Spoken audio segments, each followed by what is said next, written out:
video is going to blossom.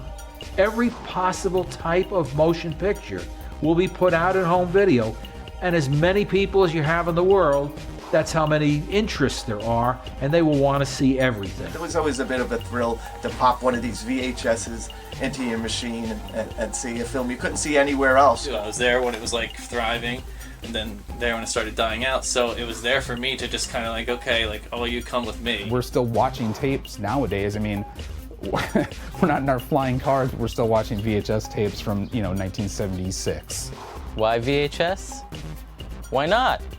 There's people who hate tapes, and it's like you're asking them, like, hey, do you guys have like diapers filled with vomit? And they're like, oh, no, why would we have those? If we don't get this stuff, no one else will, and that's really scary. It's sort of like, I guess some people are compelled to or volunteer at animal shelters and save poor little kitty cats.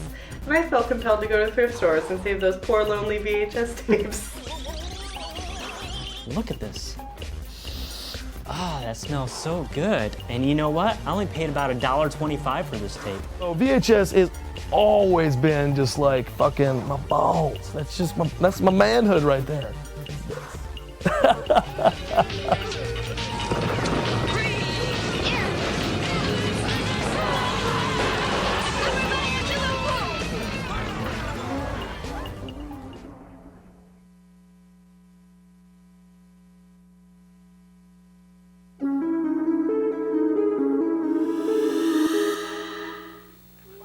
You're watching television. We're watching Selectavision, the 4-hour video cassette recorder from RCA. Selectavision gives us the best of television. We've recorded the best action, the best movies, even the best educational shows. Sometimes there's nothing good for them on television. But there's always something good on Selectavision. It was 1977, and it was like the SOS came in over the phone, like beep, beep, beep, beep, VCR, and we live in the heart of Sopranos land, which, if anybody watches the show Sopranos, you'll kind of understand what I'm saying when it's like, use the term fall off a truck. So apparently, and like as a kid I didn't know what was going on, apparently this VCR fell off a truck in 1977, and all of a sudden, my dad was like, he was in the kitchen counting money. I'm like, what are you doing? He's like, oh, we're buying a video recorder. I'm like, really? It was $500, and it changed my life.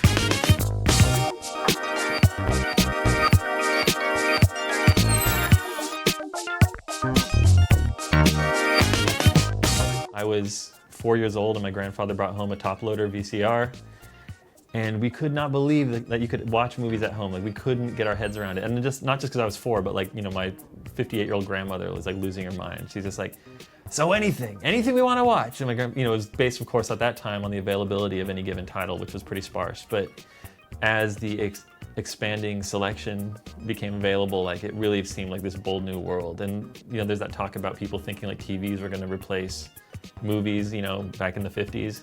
Like, it really felt like home video was this massive change. If it's obvious what your family wants for Christmas. When video hit, I was like right on top of this thing. I went out and bought my first video recorder. Was about this big, weighed about 90 pounds. I paid about $800 for it. Had like big piano keys you depressed, a wired remote. And the first 2 tapes I bought were $60 a piece. It was Night of the Living Dead and Assault on Precinct 13. And these movies, they were all like $70 and $80. And I remember some rich woman coming in saying, I don't know if I should buy Nashville or MASH. And then she went, I'll buy both. And I was like, wow, that's the luckiest, richest lady I've ever seen in my life. Hi, I'm Michael Pollack, and I'd like to personally invite you to see the all-new Colonial House Apartments, where I've created an exciting new lifestyle in beautiful Southwest Houston. Move today to the Colonial House Apartments and receive a free video recorder. I used to go to these video stores long before I could ever afford a video machine. And I would just stare at the tapes and drool. And '83 was the real golden year of VHS. And that's when, in my towns and all the neighboring towns, every other corner had a mom and pop video store on it. They just popped up. The mom and pop video stores, which were really the main, they were like bookstores. You'd go in, you'd browse, you'd find an interesting title. It might be Bloodsucking Freaks, or it might be the Queen Elizabeth story, but there was a variety. That's Friday the 13th, Friday the 13th, Part 2, Friday the 13th, Part 3, Friday the 13th, Part 4, and Friday the 13th, Part 5. I have got to find another job. Oh, can I have one of these? There was a line. You had to wait online, and you had to hope that your tape was in. If you were looking at something and you saw it, you grabbed it. Hey, it's mine. I had it first. I'm very sorry, ma'am. Excuse me, sir. All tapes first come, first I saw it first, and she knows it. Yeah, I remember video stores as being really like a haven. Like the most exciting places you could walk into would be a video store or a free candy store, which I never found. So like, and of course everyone remembers the stuff in the video store that you were thinking, as soon as I'm 18, I'm all over that. Like I'm gonna rent that like crazy. I mean, it was hard enough for me to get my grandma to let me rent Critters 2, you know?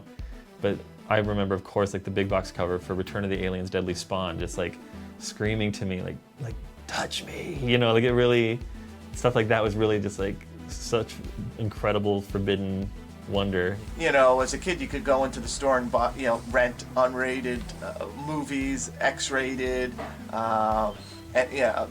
really extreme stuff, and not have to worry that the, you know, pop behind the counter was going to refuse you. You know, you couldn't buy a Playboy if you were 13, but if you went in for, you know, I Spit on Your Grave, they had no problem selling it or renting it to you. They should have sold me space. I should have had a bed there. Because I basically lived in these places. I mean, I can't joke about that. I was there whenever I'd get home from school or college, and boom, I was at the video store. What are you looking for, pal? I'm looking for, whatever you got, horror. That's what any horror you got. Just name me a title. How about 2000 Maniacs? I saw it. I saw it. Bloodthirsty butchers. They chop them, they whack them, they smack them. No. It's obvious you don't got nothing here that I want horror-wise. I came in here for horror, and you don't got it. You're telling me, buddy? Hey, listen.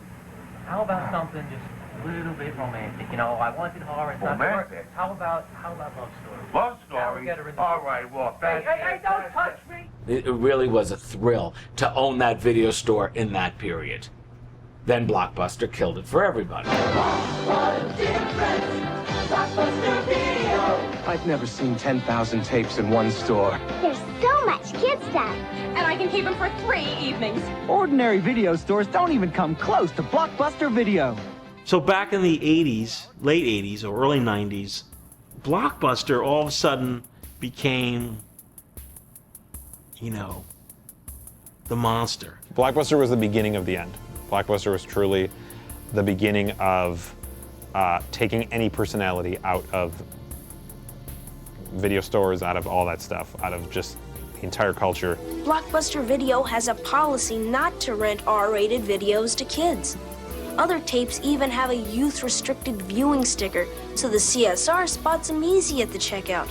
On top of that, the little guy could not compete with the amount of new releases that Blockbuster was putting on the shelf. So if you had the new Steven Seagal movie, you know, they'd have 50 copies. Like,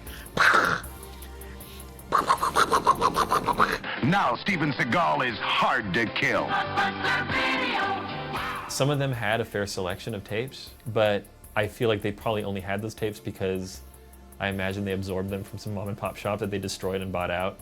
I don't think they had some buyer at the top that was like, headless eyes, this would be good for our customers. You know, like I don't think they cared. See, what a lot of people don't know is Blockbuster and a couple of these other chains got together with the film companies and said, if we can raise the wholesale price up, and I think Die Hard was the one they did it with, where it was some astronomical amount wholesale, all the mom and pop stores could afford is one damn tape. And where Blockbuster had 60 days to pay, they could get 20, 30 copies. How could you buy 6 copies at $99 of a movie that's going to have legs for 2 weeks and then they're going to want the next first run movie? So that's what killed the mom and pop stores. Porn could have kept us in business, but even that, the internet killed that. So as these stores started going down, there we were buying the tapes. Now what these stores would usually do is they would try to recoup as much of their money as possible. They would try and sell the tapes for like 29 bucks. If you just waited a couple of weeks, it went down to 20 bucks, then to 15, to 10. The longer you waited, the more it went down. And we were just looting these places. And I recall one incident, I cannot forget this. I went into this one place and I'm buying up the tapes, and the girl who was checking us out was almost in tears. She was like, I guess she was a co-owner or owner of this place, and she was like, we paid $100 for some of these tapes, and she goes, now we're selling them for it was like $3.90, whatever she was selling them for, $3.85, all right? $3.85. You're going to mug me? I'm not going to mug you. Is that gorgeous or what, eh? And I believe I can run a decent marathon. Thank you very much. Download Veely now.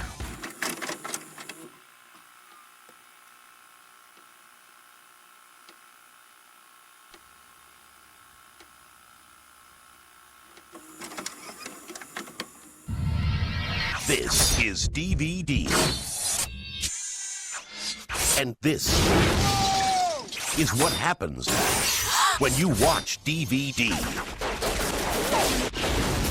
It's a movie on a disc the size of a CD. The picture is twice as sharp as VHS.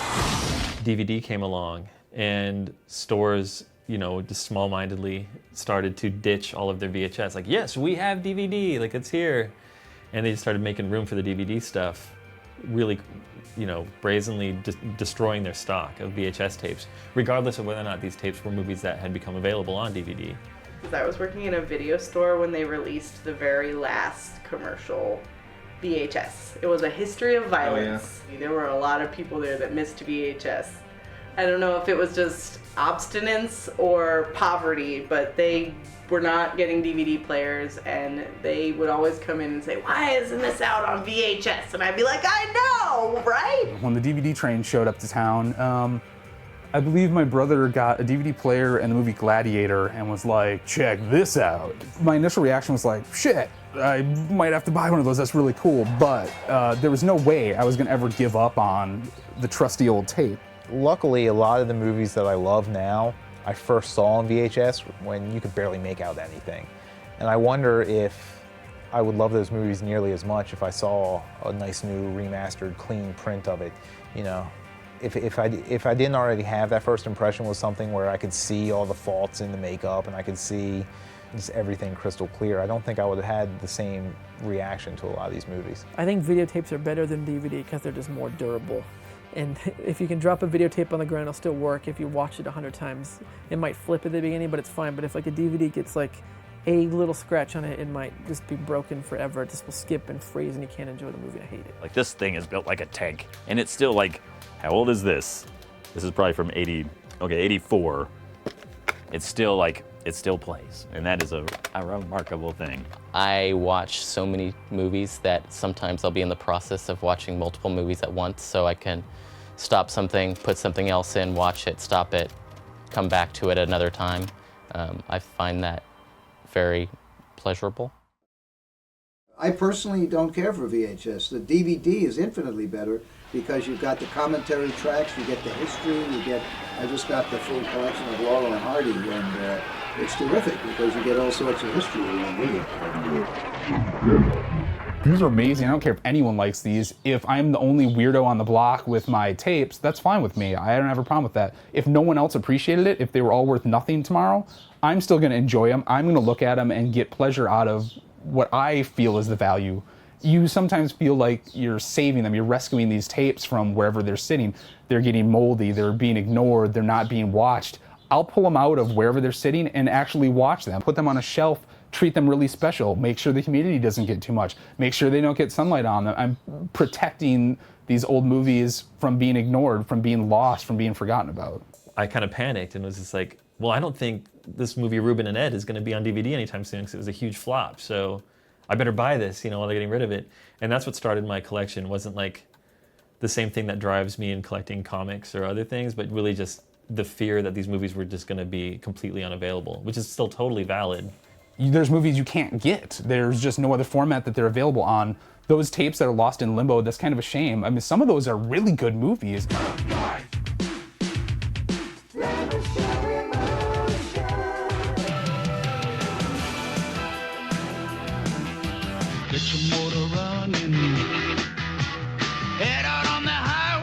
I didn't have a vehicle because I was too young. I was just a kid. I was still, masturbating and stuff.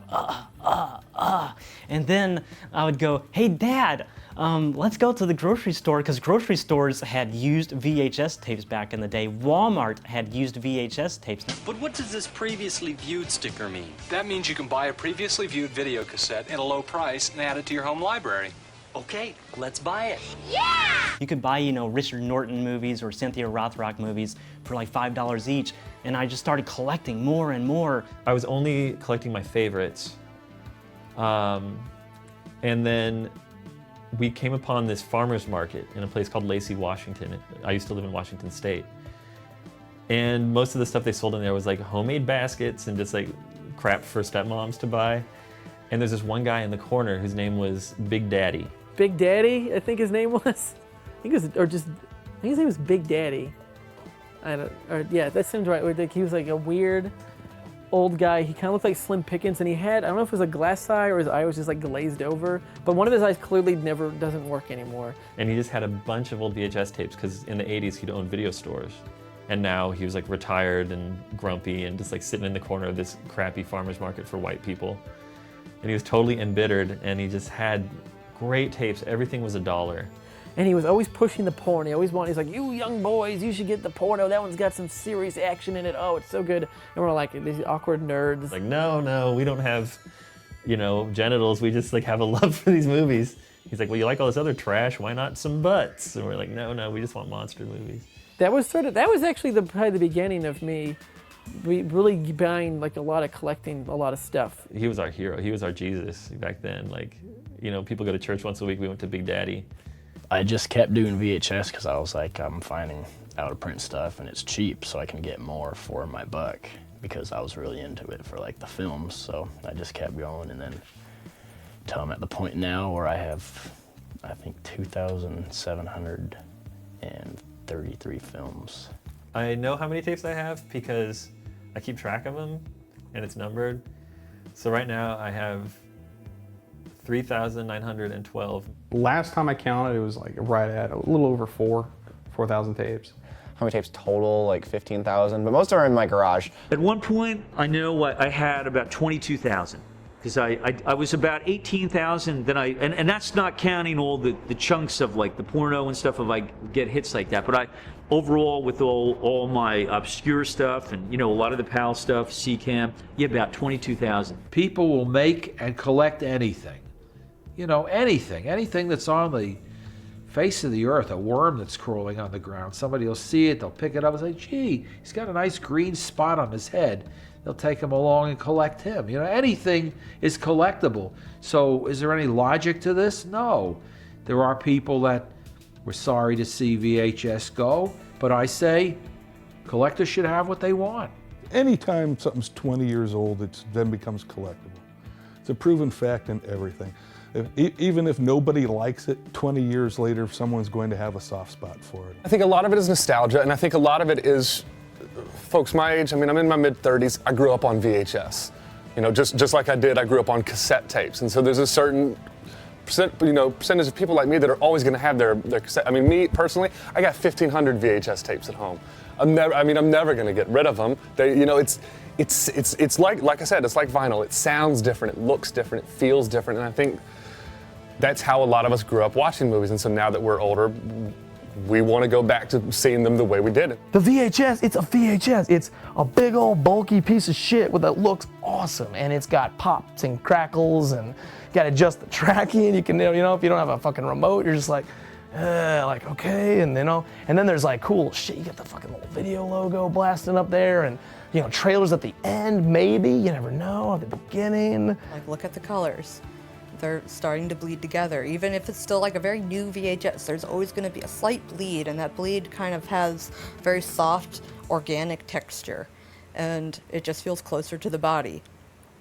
So there's just something very skin-like about VHS that isn't with DVD. DVD is more of like a skin graft. So a lot of collectors specifically look for exploitation in horror, so some of the titles that are missing on newer formats might be more obvious to them, but there's a lot of strange like erotic thrillers and just like really boring dramas that when you're holding it in your hand and you like take out your phone and look it up on Amazon and go, oh, this didn't come out. Yeah, I want to watch this drama about old people. This sounds rad. I'm looking for everything. I want it all. I want the weirdest stuff. I want the stuff that makes me laugh. I want stuff that's disgusting. I want the goriest stuff.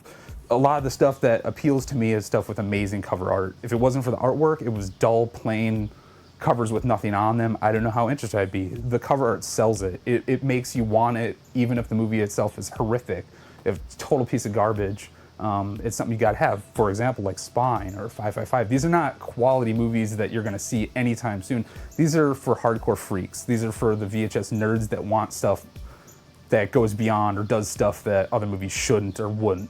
It's not like people are collecting, like, I gotta have that ET. It's the cool looking stuff, and because to a large degree it was driven by the fact that they got a shitty product. How do we move this crappy movie? It's like they beefed up the box art and made it look so appealing. And that's something that is, like, I'm a sucker for packaging. I wanted the stuff. They got $39 multiple times out of a 13-year-old kid. It was so impossible to me that there would actually be a movie on those tapes that matched the insanity of the cover. When I was a little kid, I was just like, it's impossible that this is a film. I remember Evil Speak blew my mind, like the cover of that, which isn't that crazy. It's like, there's a guy touching a computer and Satan is coming out. Like, why? Like, why can't I watch this? I'm sure at the time it was just like some gruff, businessman like, get some more tits on the box, get a knife in there. And like, somehow it worked on me is all I can say. It definitely like created like what horrifying worlds could be inside this box. Like, one of the things I talk about in my articles is the artwork being the biggest letdown, period. Cannibal Compound, hands down, was the biggest letdown ever when I first got it. You look at the cover's amazing. I mean, this guy's ripping this chick's throat out, and you're like, this movie is awesome. And then you get it, and... Man, this movie fucking lied. The cover is just so good, and the movie is so bad.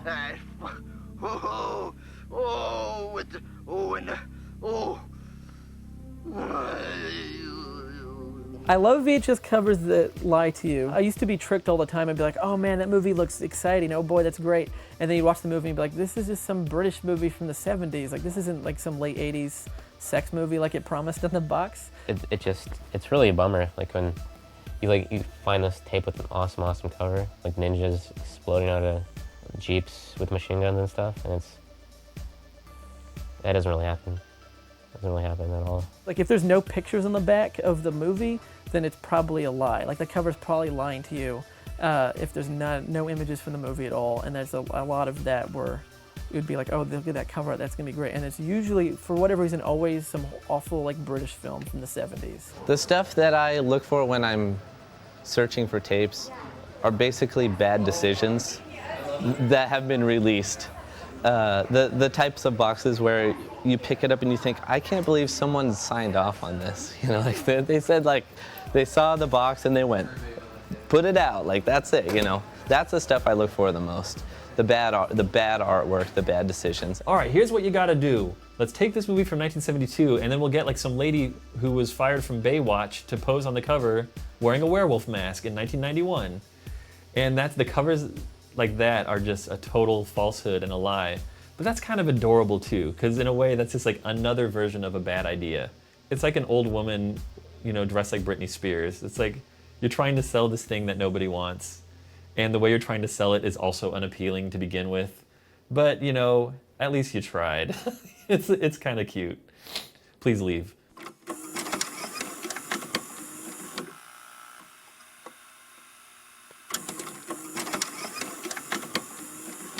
What's up? This is Jay from KandJHorror.com.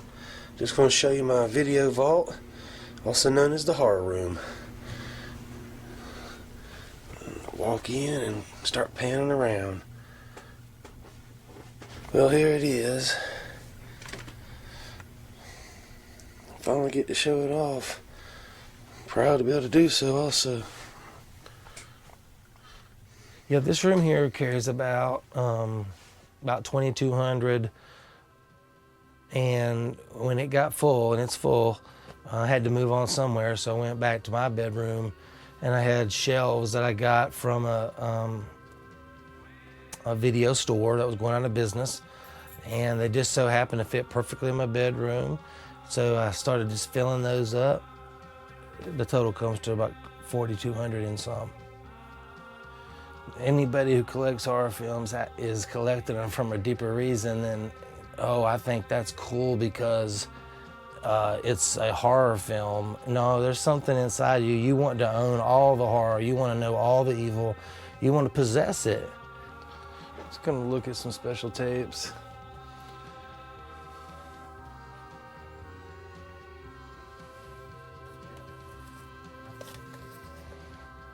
Jekyll and Hyde together again. It's not something you see every day.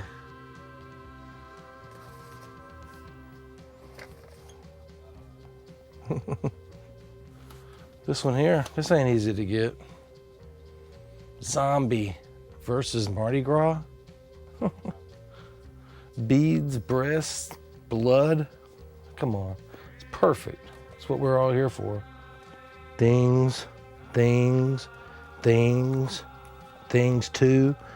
It can get confusing in the horror video world.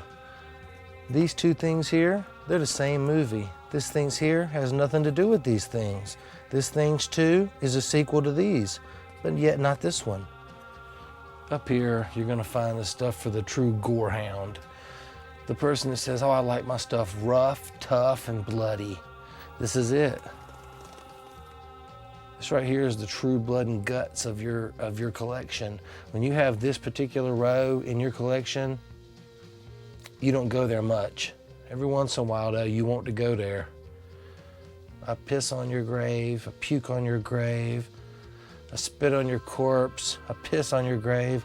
I mean, you can tell what you're getting before you ever even put this in the VCR, because they're trying to tell you that this is the game plan's over. These aren't for fun, these are for real.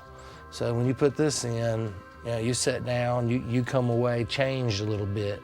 You're not the same person you were before you watched the movie. When you get done, you're a little different. Once you start getting a couple movies, you pick up this, you pick up that, and you pick up this, and you start, with me, I started noticing that there were things that were similar, and that's where I started looking at labels, where I'd say, hey, this company put out this, and they also put out this. Both these movies are just awesome. So what else have they put out? Maybe this movie, maybe this third movie that they put out is awesome. So then I would start just picking up anything on those labels, and I'd, become fascinated with it, and I'd start running through the catalog numbers and notice that I had a missing one, and it's like, well, what could that movie be? There's definitely video companies that I get a little flutter in my chest when I see one of the tapes, regardless of what the content of the tape is. Like, there's a lot of times you just really like the aesthetic of the company, and probably the one that I get most excited about is Mogul Video. My favorite video cassette release company would be Vestron Video. Super Video. Tempe Video. Key Video. Cinema Home Video. Thriller Video. Force Video. Magnetic Video. AIP Home Video. Regal. Monterey. Donna Michelle. Let Us Entertain You. Video Gems. Camp. Gorgon. Paragon. Mita. Unicorns. World Vision. Prism. United. Continental. Lightning. I also like the company VCR that did big box. And the company's just called VCR. What do we call our VHS company? I don't know, VCR. Probably a terrible idea, but it's they put out really fun, great stuff. There's a company called Camp Home Video, and they sent me a copy of a movie called Death Row Diner, and it starred Michelle Bauer, and it was just atrocious. Terrible effects, really bad acting.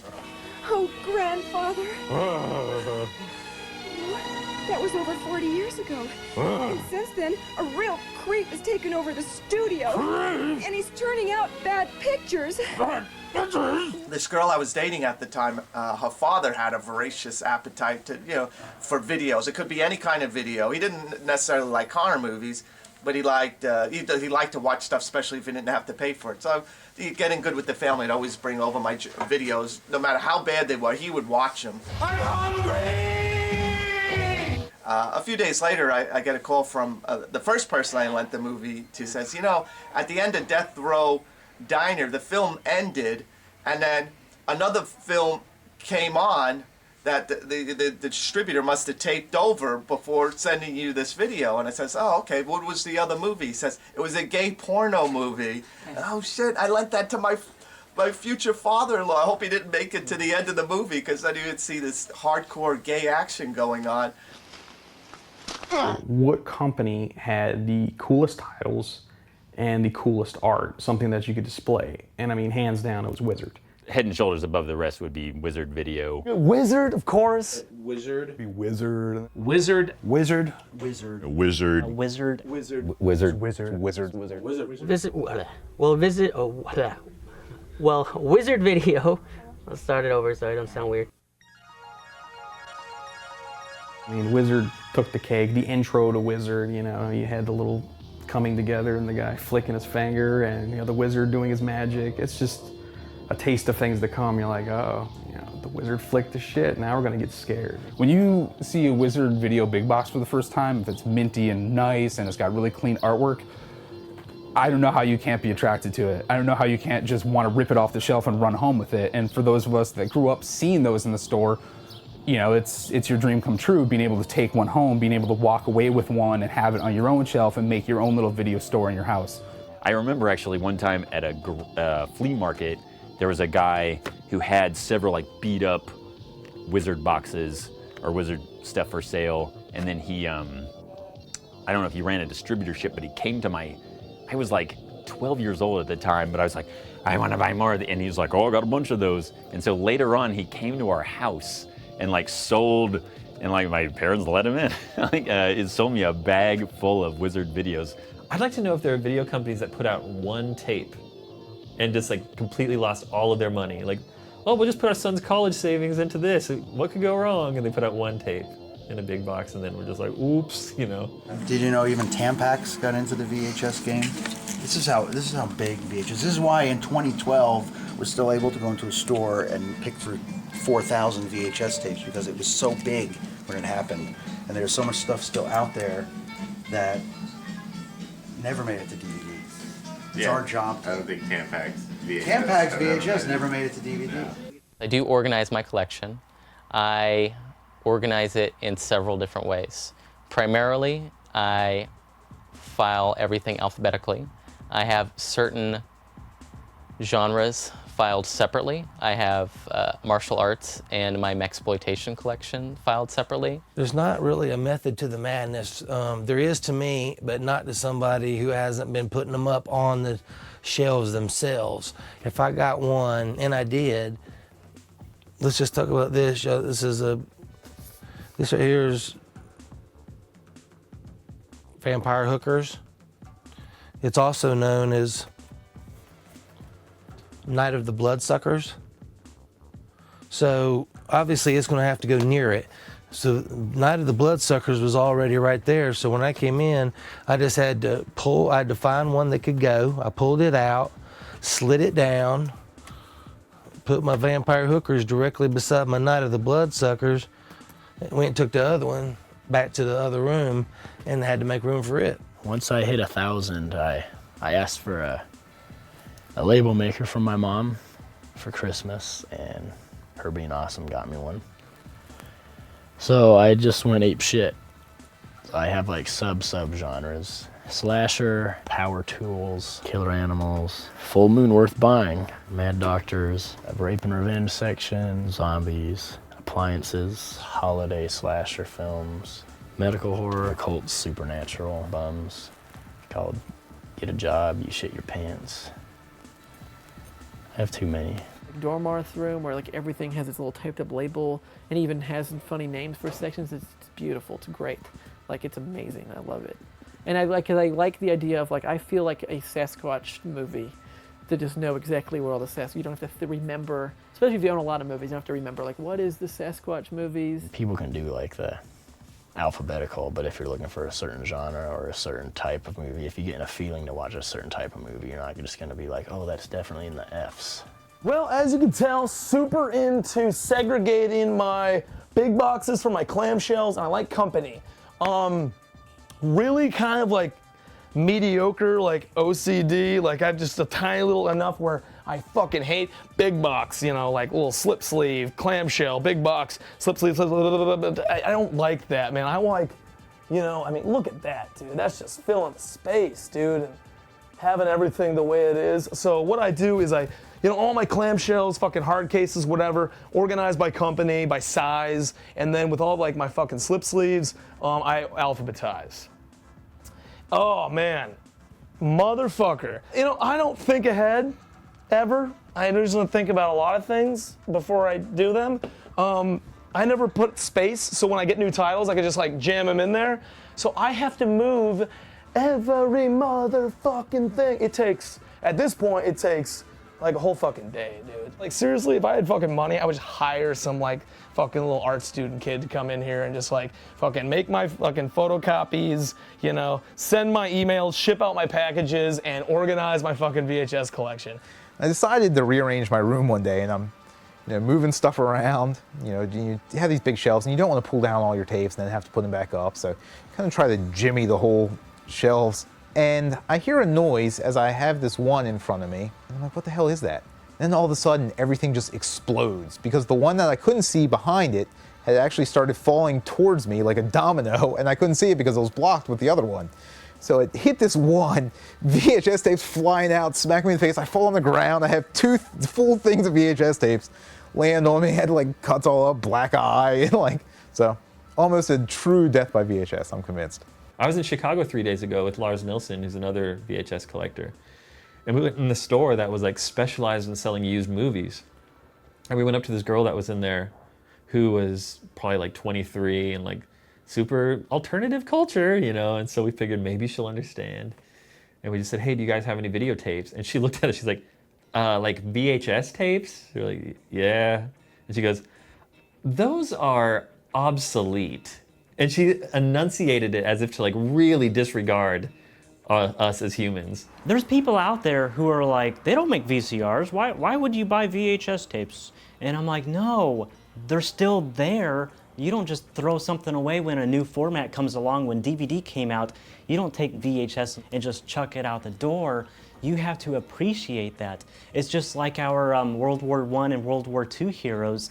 You have to appreciate them. They came before our time, and they set the precedent for who we are today and where we stand. The usual reaction when someone stops by and checks out the room is like, holy smokes. You know, it's, you've got more tapes than the video store had, or oh my God, I haven't seen that since the 80s, or can you loan this to me? Or it's like, what the hell have you done? Like, you've spent all your money doing this. This is what it is for you. Dude, there's Blu-ray, dude, there's DVD. What the hell's wrong with you, you know? People come in here and, you know, 9 times out of 10, they're just like, wow. No one's ever come in here and been like, whoa, what the fuck, dude? Why are you like wasting all this space? Get some DVDs. Like, don't you have a sick booklet of stuff? Like, then you could like put other stuff up on the wall. And then it's like, out. I think when people ask me why I collect this stuff, I just ignore them. I mean, it's not because I'm better, I'm sick of explaining it after a while. I used to try to justify it with people. Like I used to say like, well, and as it turns out, 45% of films released on VHS still have not made it to the DVD format, you know, and you like try to explain it, but there's still just like this blank idiot stare. Because I mean, most people these days don't even know how to read anymore, so like much less try to understand a basic concept of somebody else's enthusiasm. Well, my mom is very understanding of my collecting of movies because I got it from her. Like she has a whole closet of horror videotapes. She loves like Hammer horror films and any 50s like sci-fi horror, and so she would, like when I would go to buy a bunch of stuff, she would buy a bunch of stuff too. I never tell my parents about tapes I'm buying, because they're always like, well, how much did you pay? Like $10? I'm like, oh, are you kidding me? It's like $100 tape. I'm like, I got for $50. I'm like, $50? Why'd you spend that much? I'm like, tape's rare as hell. I'm like, are you kidding? Brian, my best friend, he's had situations where girlfriends like basically can't handle it and they want to break up with him. It's like me or the tapes, and of course, he still has the tapes. There was one, like every lady I've dated has been very tolerant of my weird like movie obsession, but I had one that kind of, I would come home with like a garbage bag of stuff and lay it out, and they would just sort of frown, and they kind of knew that I wasn't going to really hang out with them that weekend.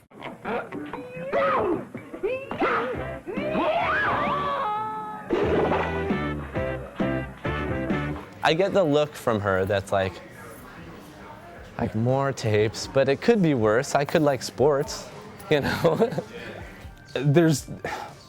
It's going to be really tough for me to let go and back away from doing something I've done for years and years and years and years. If I were to walk past a rack of VHS and not at least scan through it, I feel like I'm dying inside. That's sad for me. It's upsetting. It's kind of messed up.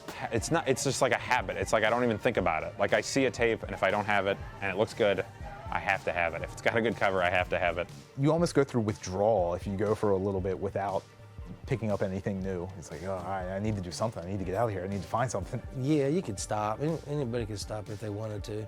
It's just, I wouldn't want to stop because it brings so much joy, but it really does. It brings a lot of happiness to my life. Like I got up, like I had an apartment one time and it was pathetic. I mean, I didn't have shelves up at the time, so it was just stacks. I mean, all the way to the ceiling of just tapes.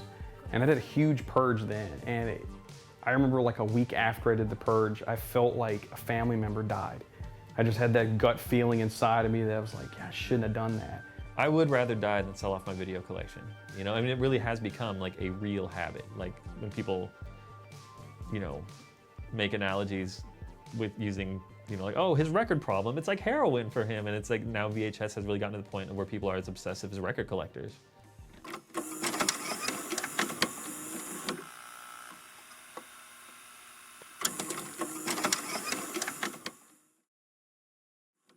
I'm Bradley Cranzo, and I'm the owner and manager of the Bradco Video Store, which is located here in my basement.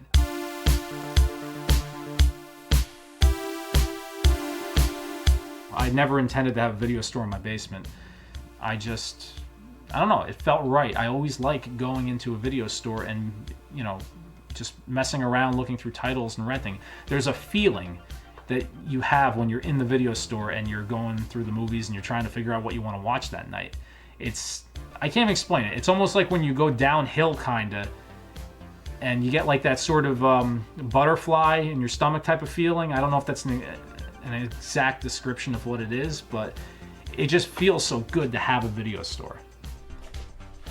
God, so many videos, such a large selection with the Bradco Video Store, which is what you're seeing right now.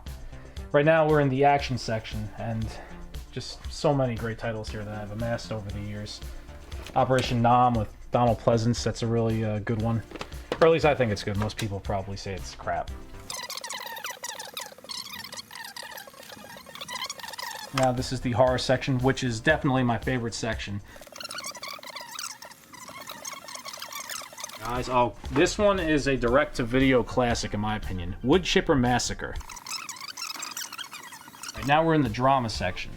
Not one of my favorite sections, but we have some good titles here.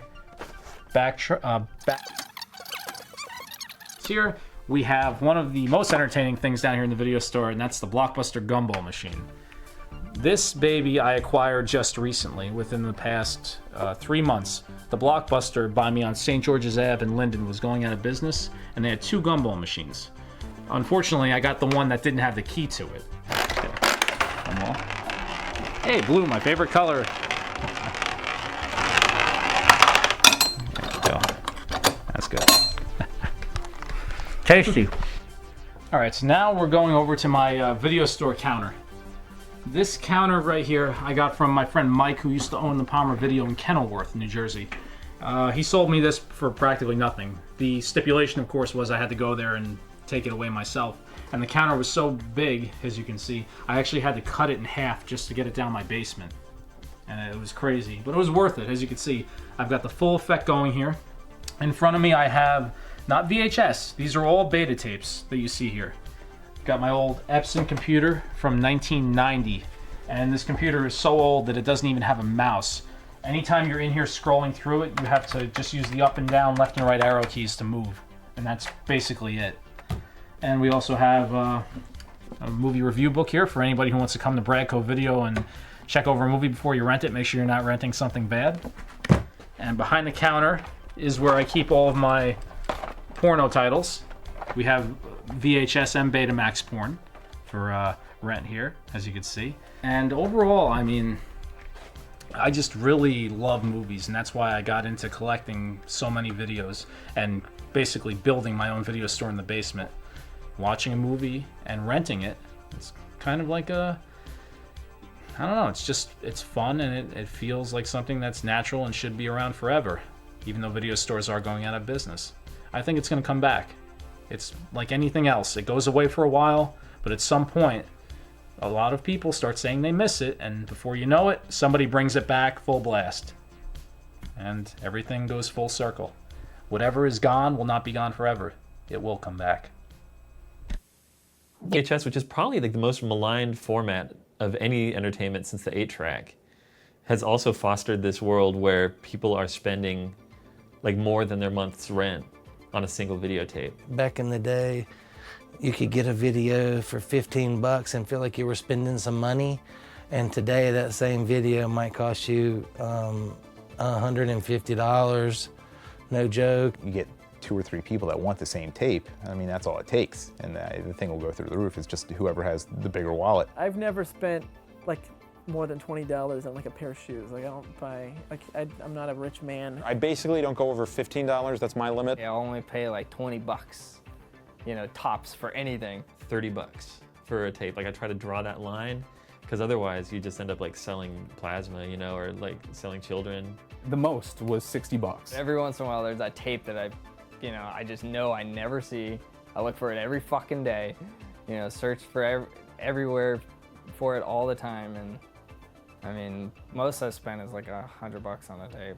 You know, if you have a job, I mean, what is that $100? It's a sacrifice, but I mean, if you needed to complete your collection. This blew my mind. Somebody spent $600 for Tales from the Quadruple Zone. Tales from the Quad Z Zone. You know, everybody has a problem saying it.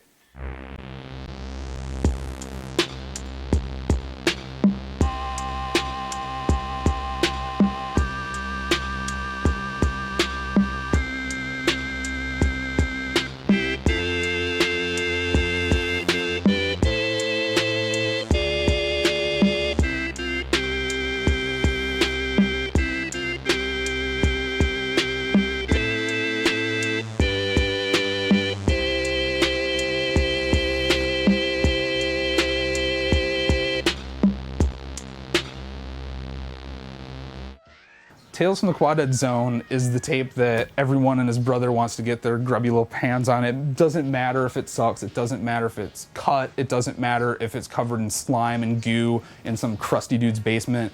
You're gonna go there, you're gonna spend money, you're gonna, whatever you have to do, whatever shit you have to say to get your grubby hands on that, you're gonna do it because it's that fucking rare and everybody wants it.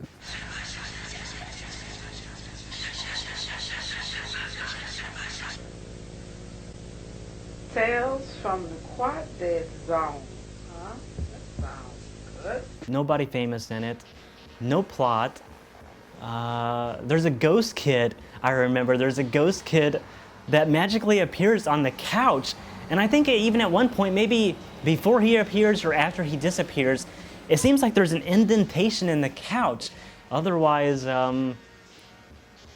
I don't know why it's worth so much money. I guess it's only because it's so rare. There's probably, I would say, 100 copies of Tales from the Quad Dead Zone in the whole world. Maybe. I think Quad Dead Zone is the one that's the rarest of them all. I really do. Oh my God!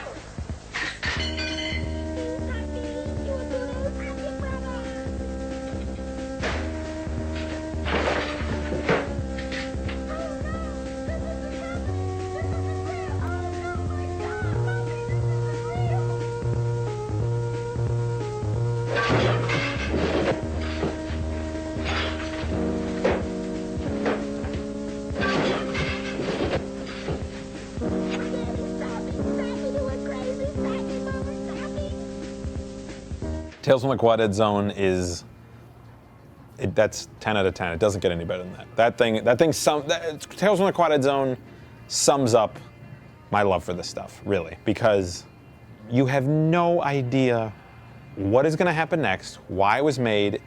For the most part, you don't really know much even about the filmmakers, and you just can't stop watching it. It's incredible.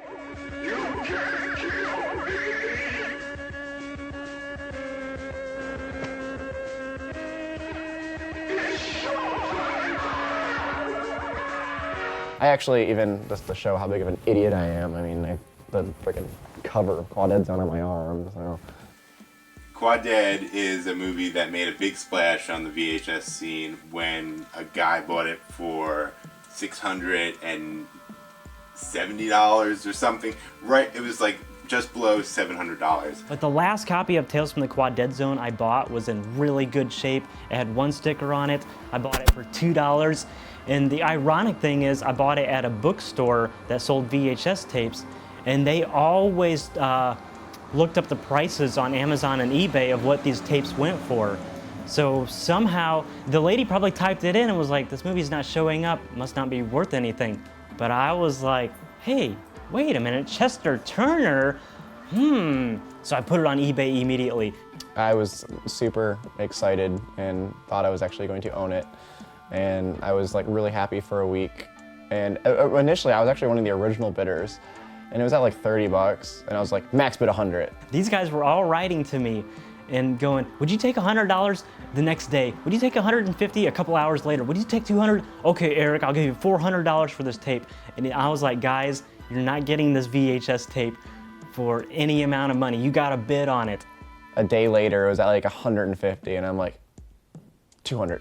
At one point, I watched the movie a second time. I was like, I better watch this again. I'd hate to sell it to somebody. And they go, Eric, the movie's all staticky. The picture's jumping. The Tales from the Quad Dead Zone doesn't work. Like as it kept going and slowly rising.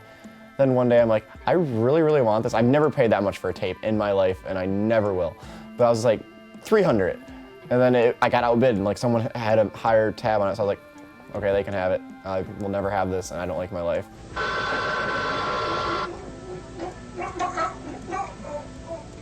I stepped that up to $450. I mean, I was willing to go maybe even a little further. In fact, probably to be honest, if my finances were a little different, I might have went on the attack after. I wasn't even in the bidding at all. It was like $400 or $500, you know what I mean? And I decided to throw like 666 in. And it was funny just because I had like cash laying around, and I was like, fuck it, you know? I got this. Why not make this disappear as quick as I got it? Because I had done work or something. And I said, I'll throw it in. Everybody was assuming it was going to go for $700, $800 and things like that. I was like, I'll just do that just to whatever. And then just wound up winning it, you know what I mean? So $660 for a $2 VHS tape. Now that's some profit, baby. That changed everything. That made VHS something that people would really, like, turn their heads to and be like, what? You know, give it a second look. This sold for almost $700, this tape right here. That's insane. Like, what is this? Tales from the Quad Dead Zone, from the creators of Black Devil Doll from Hell. That's not a really good reference point at all. Before I give you a lesson in pleasure, I'm gonna give you a lesson in pain. And it helped so much. It paid my bills for a whole month. And I think it really told us that VHS collectors are very serious people. I felt that tape was rare enough, and I felt that it was kind of important a little bit to VHS. Like I had conversations with people about, you know, this fucking tape is gonna, like, people are gonna talk about this shit. My buddy, you know, even said, he's like, are you gonna buy it? Like, you should just fucking buy it because people will, like, talk about you and shit. And I was like, I'm gonna put this 666 bid in, and I'm just gonna let it sit, but I think it's gonna go for 8, you know what I mean? And then I won, and then it's like, I kind of look like an asshole. It's like I sit there like, oh, fucking Earl, he's fucking ridiculous. Take all this shit, but, you know, whatever, good or bad, it's like, I guess something, it kind of blew out the fact that collecting's kind of serious, you know what I mean? And people are serious about it. They're not Star Wars geeks. They're not people that you laugh at. They have money, and they're saying, hey, I want that tape.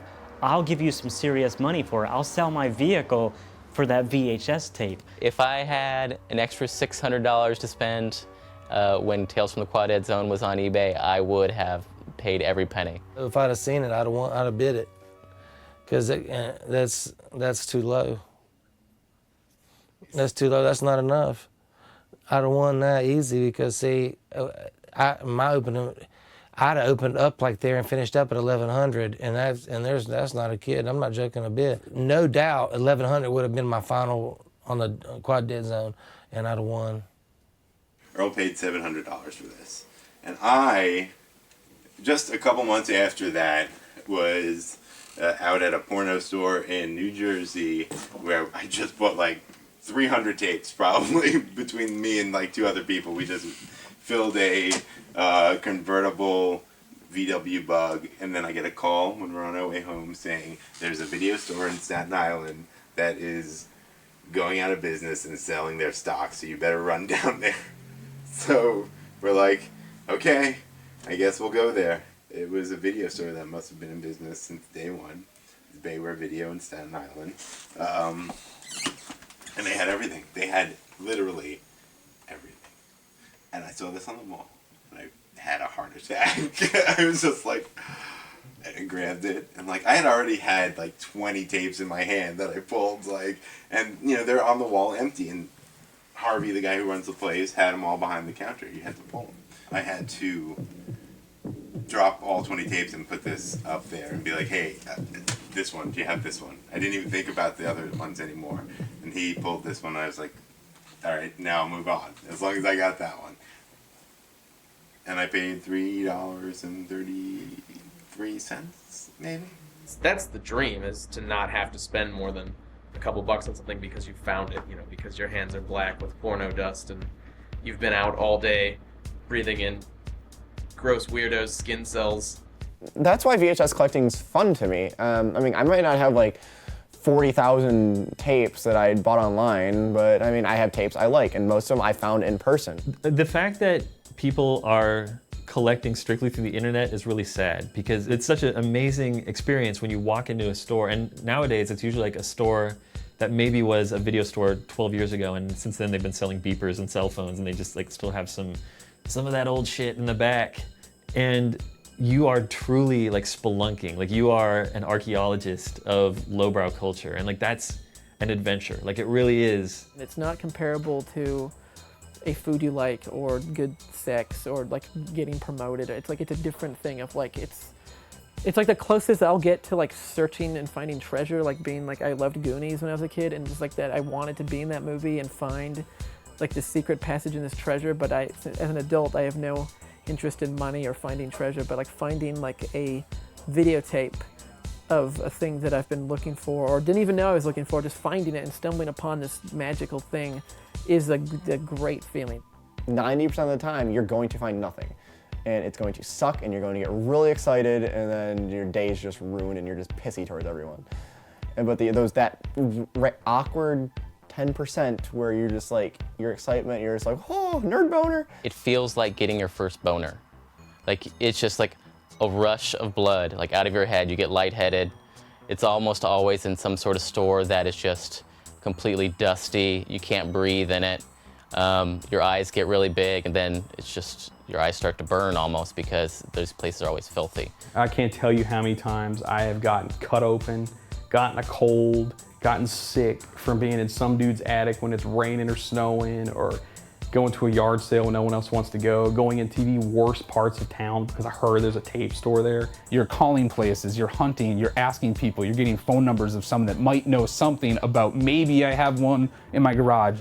And I think that's awesome. I like that. I like that aspect of difficulty. If it was simple and I could just walk down to the store whenever I wanted and get it, there's no challenge, there's no appeal. Right here is probably 2 months of homework of every video store in 5 states that's left.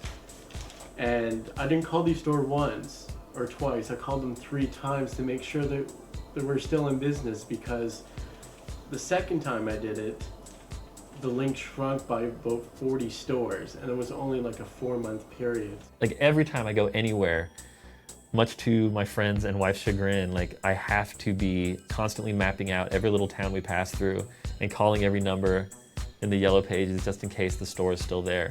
I mean, she had to stop me from breaking into an abandoned video store in Florida. We were in like the middle of nowhere in Florida, and there's a store that was like shuttered up. You can look through the window and see there was still some tapes like in boxes. And I was like, well, the store's abandoned. Like, I'm just gonna break the window and climb in. And she had to stop me. It was like 2 in the afternoon on a busy street. I'm like, I'm just gonna break the window. Like, you know, that obsession that comes from that great feeling of finding that tape. And it doesn't happen often. One time I was at a thrift store and I smelled a tape, and it was the worst smell I've ever smelled in my life. And I still talk about it and think about it. It smells like you went to a crust punk venue and every single dude had been pissing on one videotape for the course of like 40 years. And then they decided to like scrub their beards on it, like after they ate lots of like soup. And then they fucking like stuck it between their ass cheeks and ran like a marathon. And then they went to that thrift store and just put it on the shelf and they said, Phil, come here. It's a title you're missing. You need this title. Now smell it. And I did, and it was a fucking mistake. I think the best feeling about getting a tape is knowing that you can leave the creepy store you're in as soon as humanly possible, because you genuinely feel like your life is in danger at a lot of these stores. There's fungus, there's probably asbestos, there's a guy at the front of the counter who clearly doesn't want you there because whatever front is going on, you're exposing it. This one I went into, they have tapes like all over their tapes, walls of tapes, and they're like 4 deep, and they're not in any order. They're like random as fuck. So of course I start digging, and I'm moving shit around, and like the place looks like shit, dude. Like the tapes are not organized at all. They're all over the place. So I'm thinking, oh, whatever, you know, I'm just throwing tapes around and trying to find cool stuff, and I hear, what the fuck?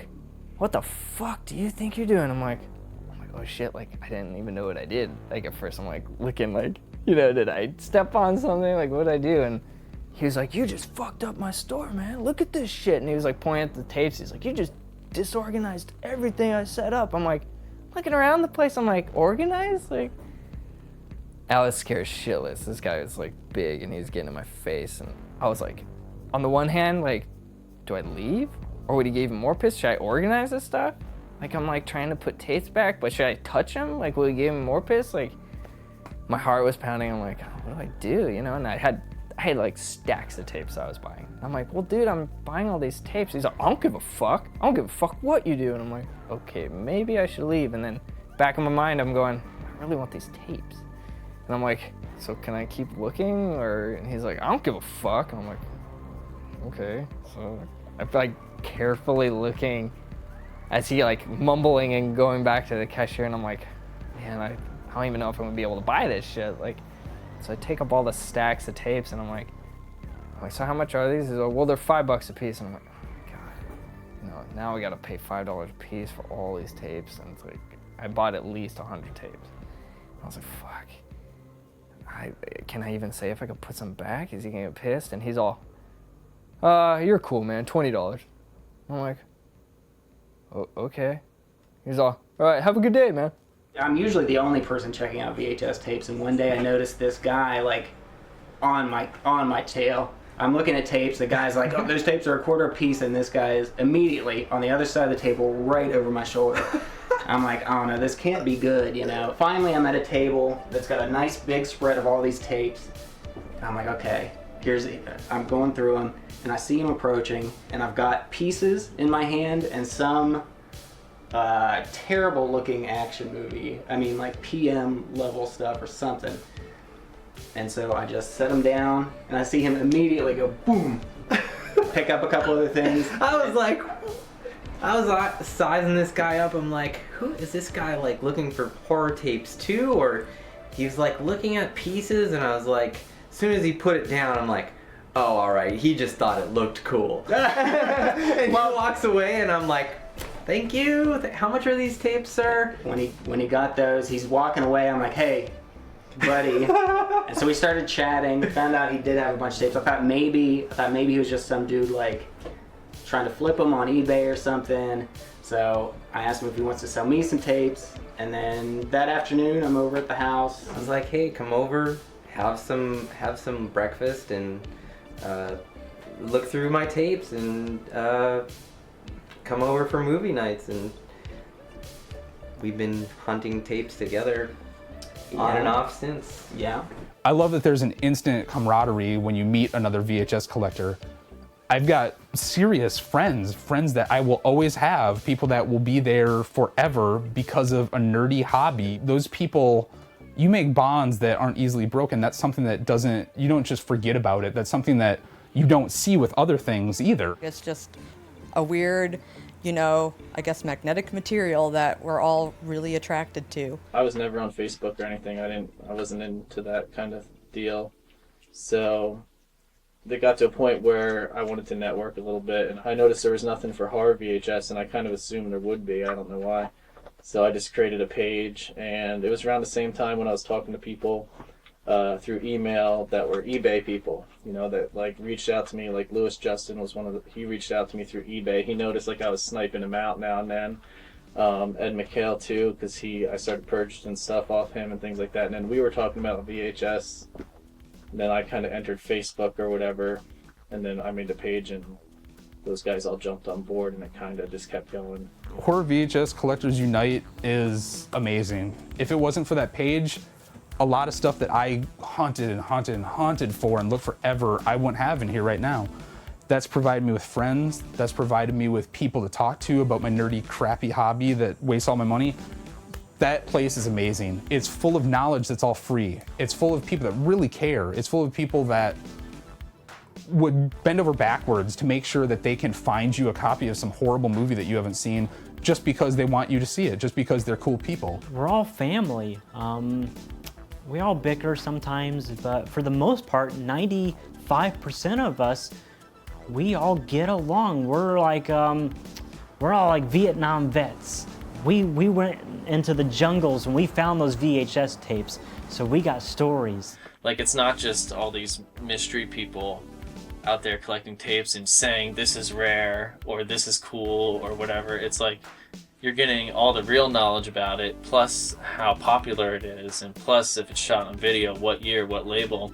And everybody knows that stuff, and people that don't know it are picking it up. I go through these weird stages where I'm like, what if I just get rid of it all? What if I just empty my collection and not look like a hoarder for the rest of my life? But then I get on the group and, you know, someone posts an awesome tape and I want to get it, like, then I'm back on. Like, I don't even remember having those thoughts anymore. I just blindly was just a VHS collector that randomly joined Facebook one day and blindly made a page to like see if people would come hang out, you know, and that was that was it. But I think it's bringing, I mean, you can tell like it's getting pretty like loaded up, like everybody's kind of coming to the same place to kind of talk about it.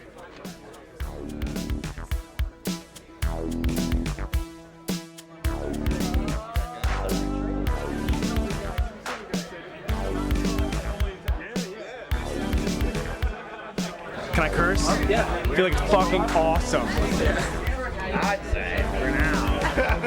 No, I already. What are you asking for this? Refrigerator, brand new. Let me see. Yeah, no, I really want to see it. I know there's like a DVD. It's fun. I got to meet a lot of cool people that I've been friends with online for like 10 years or so. So it's really cool to have one place for all of us to get together and meet each other. So it's been really cool.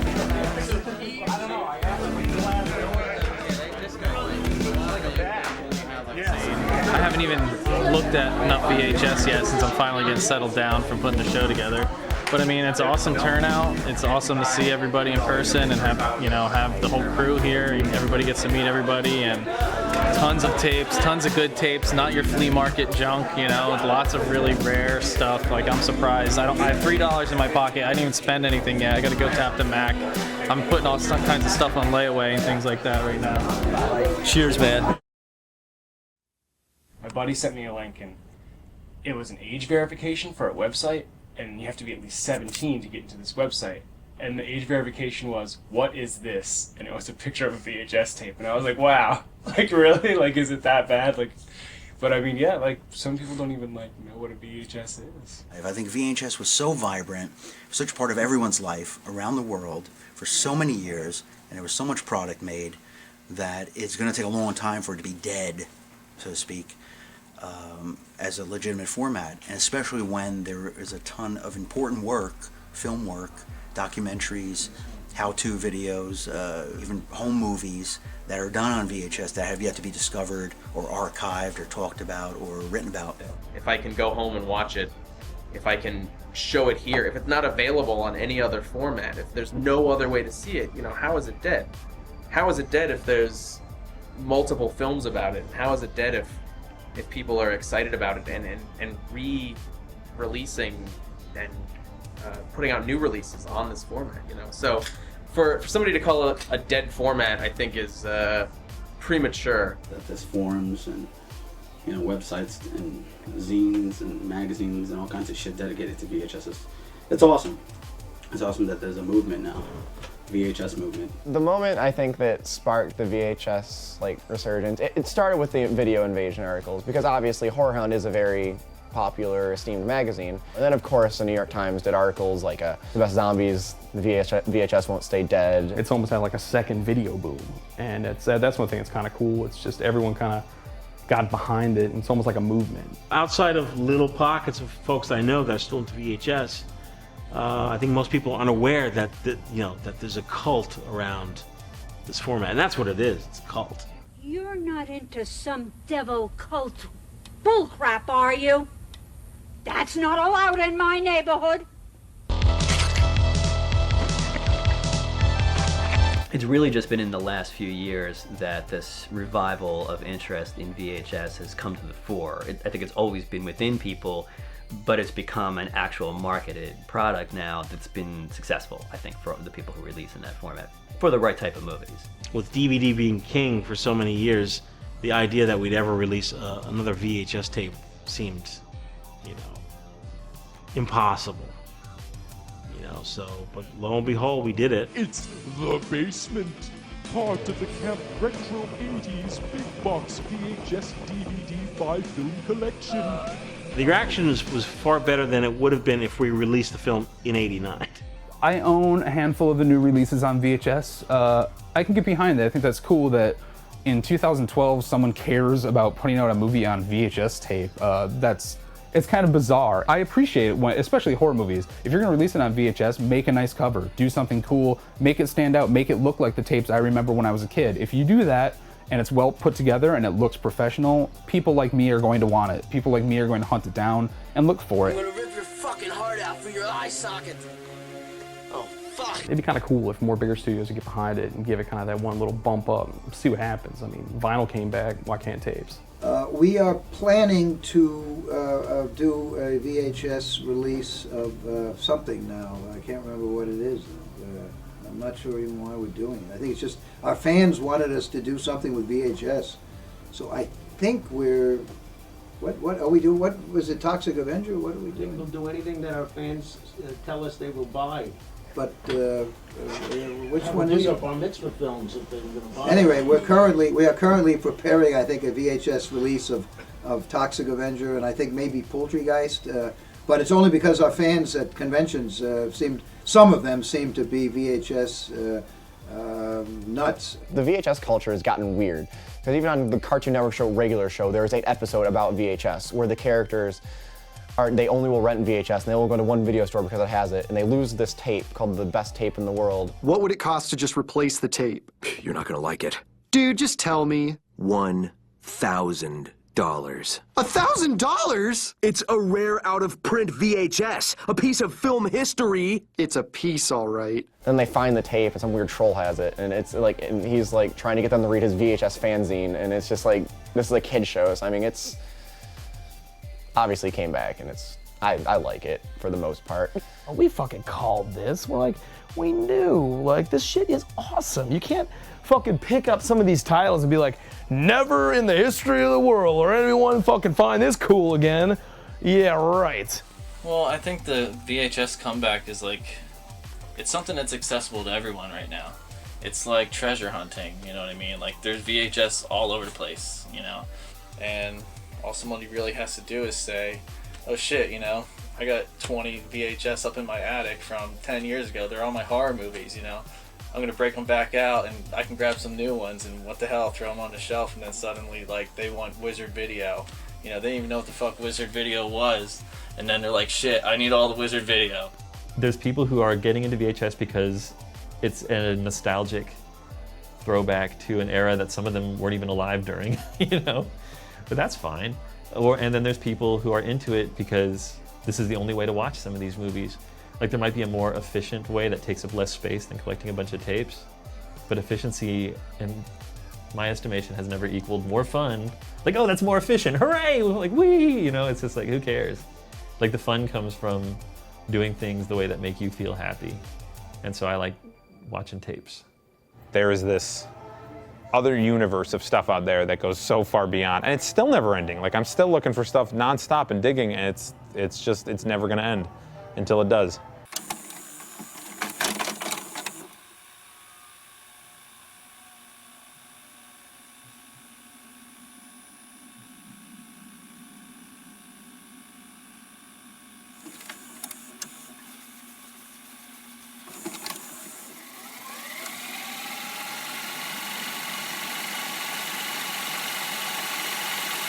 It's alive! It's alive!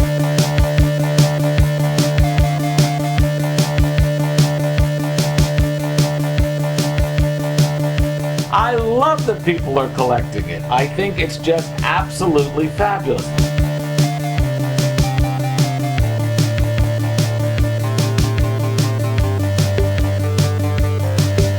Why do I love VHS? Because it's always been there and I never want to see it go away.